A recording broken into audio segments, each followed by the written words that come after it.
We are here on location again with Outkast Wrestling Revolution, and I am here with Steven Person. Steven? In person, ladies and gentlemen. In person, yes. It's on the back, so you can't really see it from this angle. Well, I appreciate your time, man. Thank you for having me. Thank you for having me. Thank you, man. How you feeling tonight? Good, very good. I lost to Fox, and that kind of sucked, but I'm over it because he was the better man, and two great athletes went at it tonight, and the better man won, and I could deal with that. That's all right. Hey, listen, you've been in this game for how long now? 19 years. 19 years on October 21st last month. Oh, wow. Yep. Okay. So you win some, you lose some in 19 years. Lost some, yes. I've lost some. Well, hey, what got you into pro wrestling to begin with? And what happened was that my dad was a closet wrestling fan because my mom absolutely hated it. So like one night I snuck out of my room and I just kind of like saw the glow of the TV and I heard my dad go, yeah, you know, like quietly trying to keep it down. And I would always like from that point on sneak behind his chair and watch these old tapes. Cause I knew he had like this wall of tapes, you know, and it was awesome.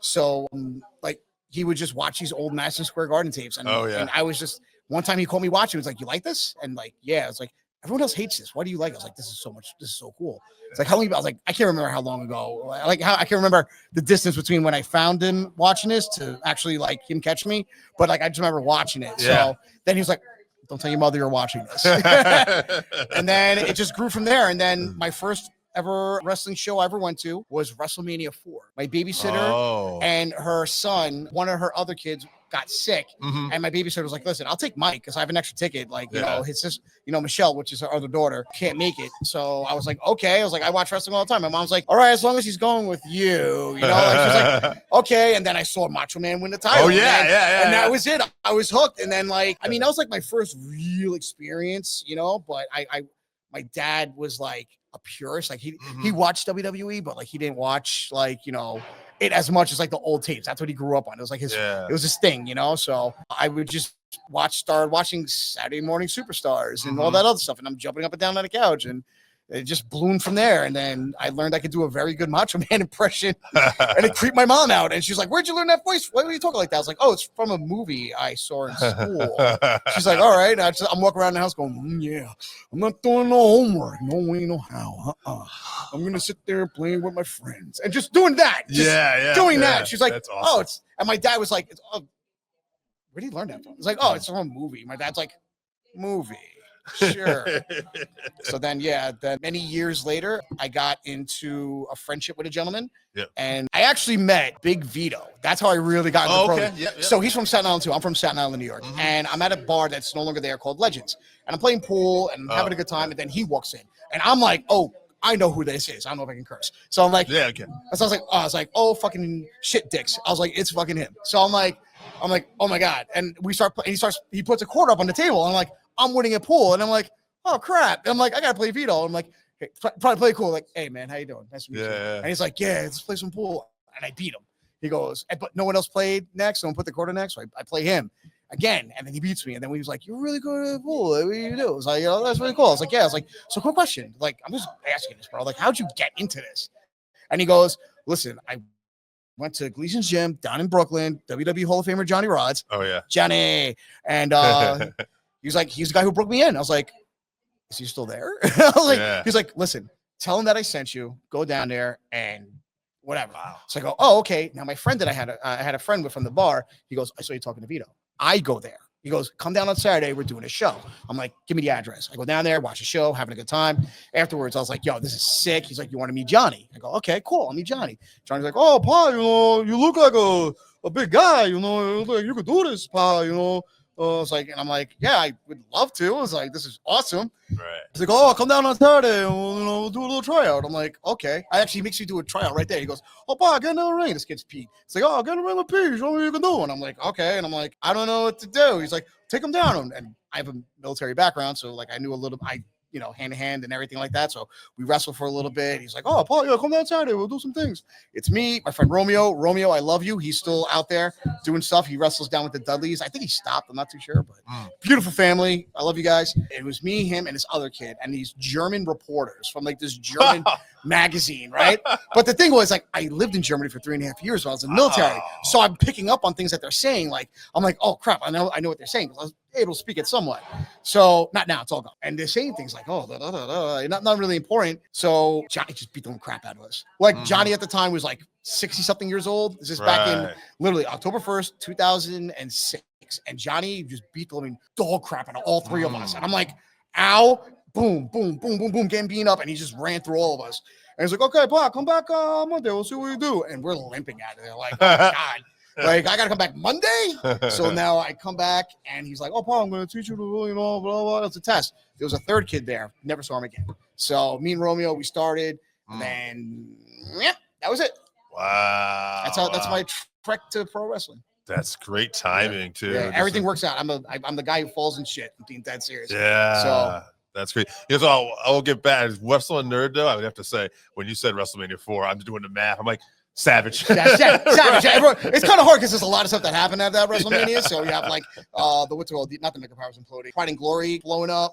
What's it called? You had, was it Beefcake? Or was that 3? Beefcake was 3. Beefcake was 3 with the hair with the Adonis. 4. Strike Force. Strike Force. I was saying, what's it called? Yeah. Strike Force blew up, and Nick Martel walked out on Tito. That was a beautiful one. Yeah. Yeah. So a lot of great memories from that one. DiBiase got the buy because he bought it. Blah, blah, blah. Oh, such a great. You know, that's how you broke in. What have been some of your favorite memories so far in the business, and maybe some of your challenges? So some of the challenges are the fact that I don't speak Spanish, and I go to places sometimes where people speak Spanish. Yes. And then people walk up to me. I am not insulting the culture or language, but I hear blah, blah, blah, blah, blah, blah, blah, blah. And I'm like, hi, I don't speak Spanish. Not one word. So it's kind of like one of the challenges when I go to different countries like Puerto Rico. I've gone to Dominican Republic. I went to Colombia. That was a trip last year. Last August, I got to wrestle in Colombia, which is a humbling experience. I got treated like a god. I don't know why, but the whole time people like waving at me and everything. And then all of a sudden I find out there's a commercial. This is Dominican Republic. I'm sorry. Dominican Republic. There's a picture of me versus this one guy, Eclipse.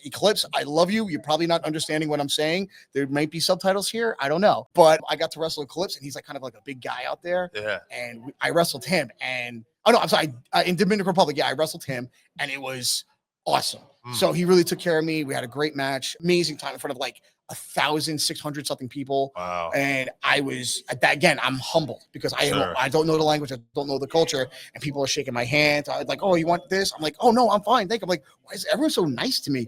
There's a commercial running with me and him. Wow. And I'm like, oh my God. I find this out literally the last day. And I'm like, that's why. Like, I'm a nobody. I am nothing great. There's nothing here that's megastar worthy or anything. But I got the red carpet from them, and they treated me like gold, and I respect everybody out there. That's been the biggest challenges is hitting the road with that stuff. Yeah. And I'm guessing great moments. You're meeting people like Vito. Absolutely.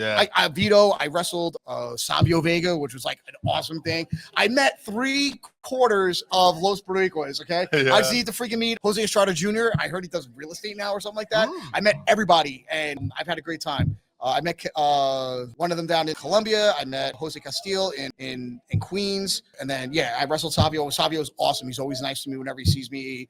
A great guy, amazing talent, amazing. Even in this part of the world where he comes over, he starts teaching us things, and it's awesome. Savio, thank you for everything. I'm a better wrestler because of you. So that's awesome. Now, you're a great talker, great storyteller. So you do have a podcast, I believe? I do have a podcast. It's called the Nerd Badge Podcast. And it's basically whenever you feel like you're talking to somebody about something they don't find interesting and you kind of feel alienated from the conversations you want to have with people, I literally bring in people so you can listen to their stories about that stuff. And it's kind of like, I've always felt like conversations are the #1 world bridge builder. Yeah. Because if you could just talk to somebody and listen to somebody and learn something from somebody, you're going to have a better day. It's just, wow, that's cool.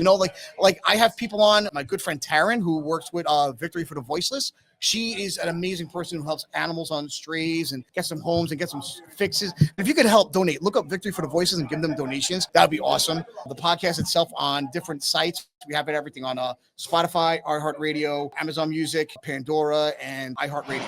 So I'm like on everything. All right. And it's awesome. Everything. I'm on TikTok, Instagram, Facebook, you name it. I'm on there. But yeah, it's a beautiful thing I like doing for just not myself as an interviewer, but to get people exposure. Yeah, and like you said, it's always fun to talk. Yep. It feels good for the soul. Absolutely. Thank you for your time, but Absolutely. what would you like to promote? What are socials or anything? You can find me on everything. Like I said, Nerd Badge on everything. You put in Steven Person on almost the Steven Person on TikTok, Steven Person _ SINY on Instagram, Facebook. Pretty sure I have a MySpace. I'm not too sure anymore. Yeah. I still talk to Tom every once in a while. You know, I drove by his house and waved. What's up? He's still my top 8. He's number 1 on my top 8. Never took him down. What else? I have Stay so true. many. I mean, everything too. YouTube. Put in. I think I've seen. Just put in Cue Ball 789. I'll pop up with a lot of the stuff. I'm just working on so much stuff. I'm sorry. What else? That's about it, really. I mean, I think I'm on everything. So if you see me on the street, don't throw rocks at me. That's really kind of cold. I don't really appreciate it. I'm allergic to fast-moving objects aimed straight at my head. Not really cool. Thank you. Steven in person. Thank It's you. been a pleasure, brother. Thank you. Thank you. More to deliver.